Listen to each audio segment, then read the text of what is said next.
Good evening, my dear friends. I welcome you all to the Hindu and the Businessline editorial analysis on July 5th, 2022. Iran and US entered into a nuclear deal way back in 2015, and the Iran was almost compliant of all the conditions of the deal to scuttle the nuclear capabilities development and armament. But Trump administration pulled out of the deal to stop the deal in the midway. Now, the Biden administration has allotted a special envoy for Iran to look into the deal.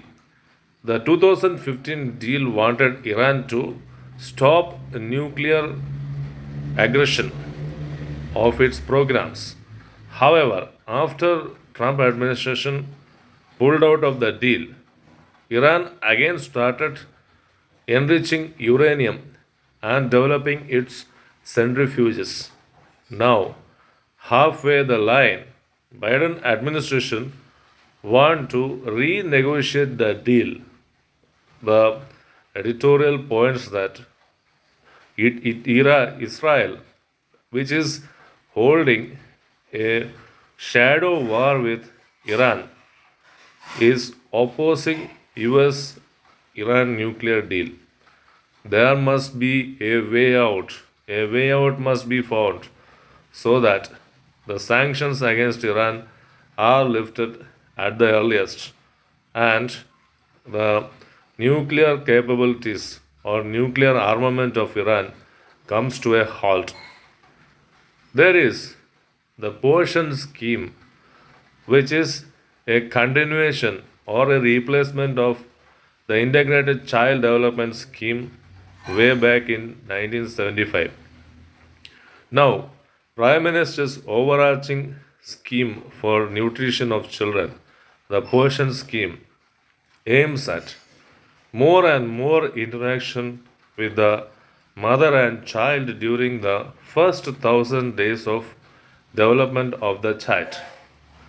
The more and more interaction with the mother and the child in the first 1,000 days of development of the child will ensure less malnutrition and the necessary development of the child, which will pave the way for child's development into a very healthy individual. What is seen as that the first crucial 1,000 days, if the malnutrition affects a child, the stunted growth in the child affects his life when he or she grows up an individual. So, the article discusses that the portion scheme should be fine tuned to replace the ICDS and the mother and child with the government functionaries in interaction must be increased. Even the article says distribution of some resource materials, the food materials through the public distribution system, freeing Anganwadis of the distribution network will help a lot. The article is in all praise of the portion scheme. The multilateralism. The multilateralism has seen different kinds of issues being discussed in different forums which India attended. The first one was the Quad Summit. Quad Summit, as we know, is making an American presence in the Indo Pacific region to counter China. And after the Quad Summit, when India attended the BRICS Summit, the BRICS Summit coming together of India, China, and Russia, and India's ambitions for the permanent membership in the United Nations Security Council is objected by China. It China brought some 10 plus countries to the meeting, to the summit, and wanted to pull them into the Belt and Road Initiative through which it destroyed Sri Lanka. Belt and Road Initiative is a death trap which will destroy any country which comes within its ambit. When China objected to India's ambitions of permanent membership in the United Nations Security Council, Russia could not help stopping short of supporting India. Hence, China and Russia are very much silent on this aspect. However, a- an accord between all the four countries, the Brazil, Russia, China, and India, could be seen in the developmental bank, that is new development bank, which will fund the developmental projects in all these four countries. Russia is having its ambitions of Ukraine war and Ukraine territory. China has been supportive of Russia.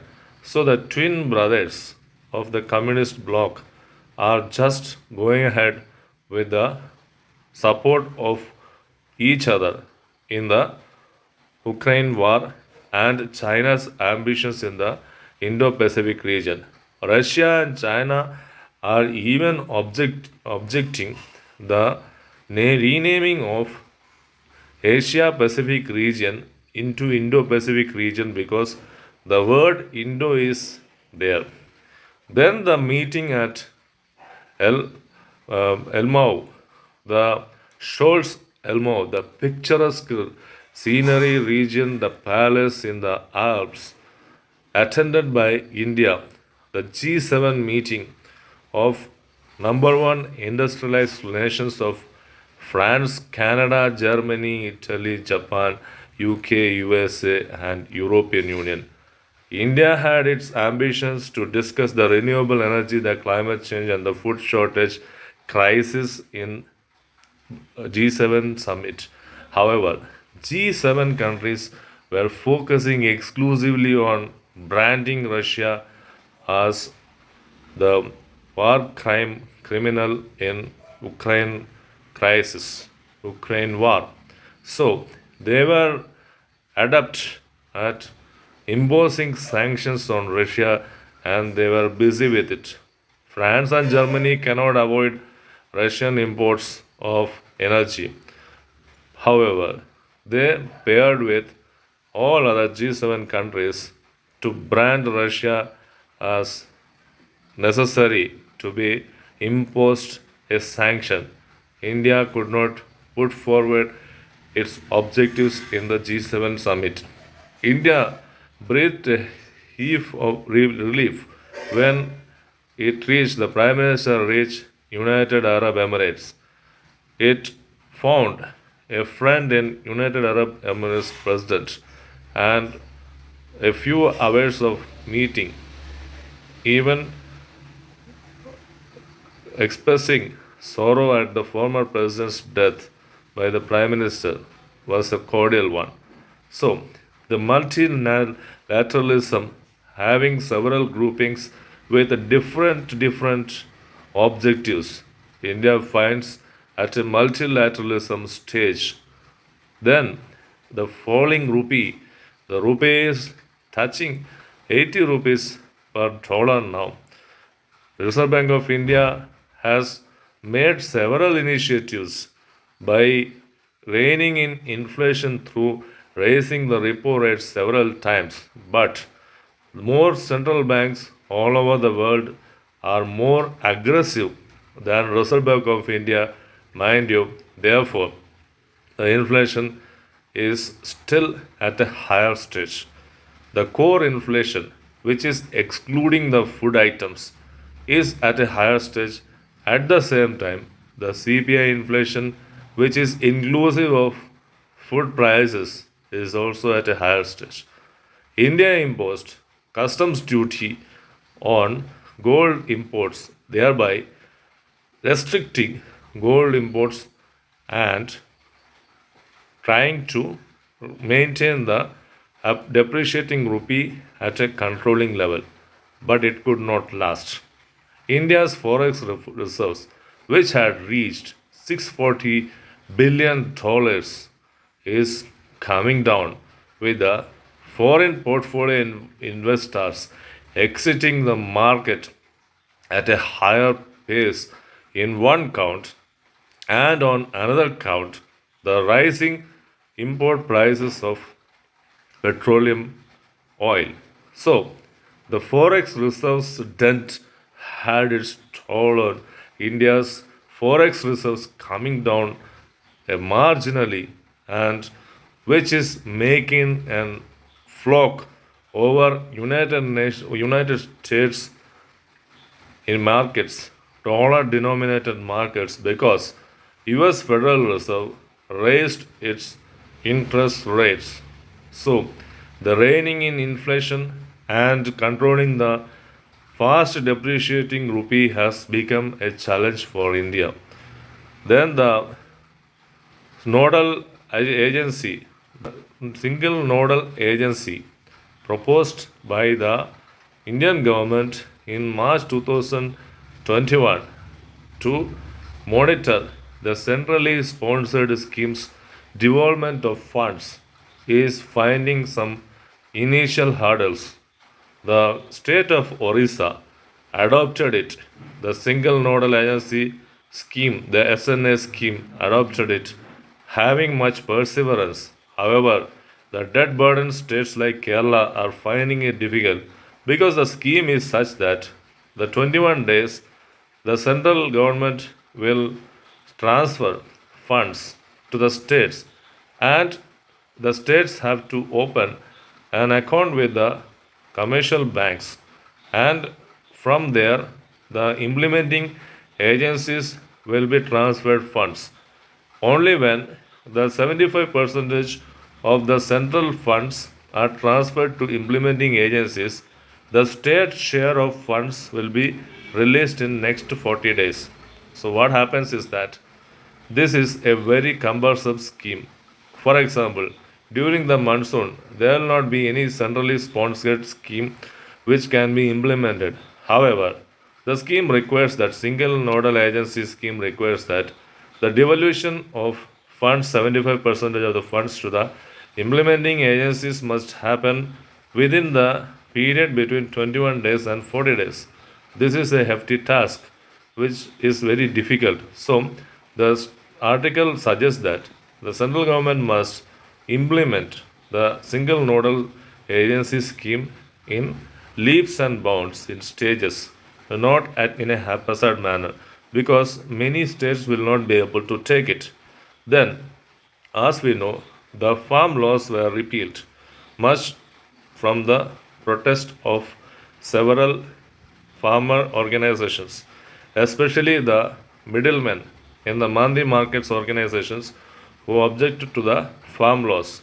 However, the demand of the minimum support price is still lingering on, and the government has not finalized MSPs of many of the products. So, the raising agricultural productivity is the main issue.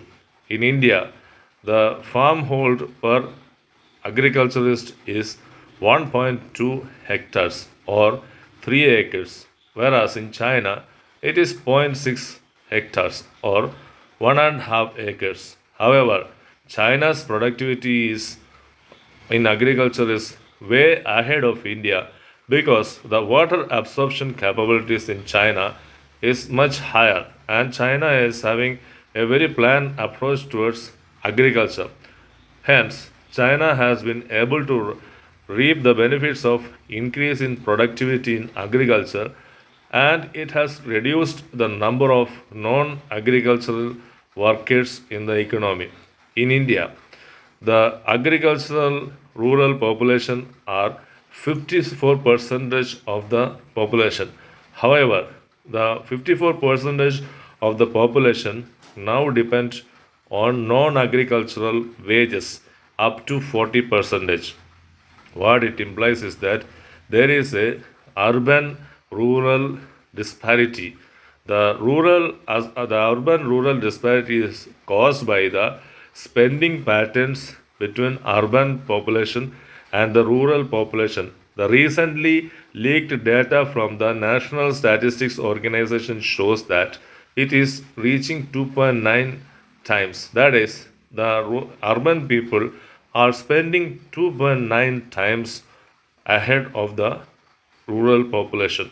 So, the industries in India is not able to absorb the non-agricultural sectors absorption of the jobs because the rural population are not themselves reaping the benefits of increased productivity in agriculture.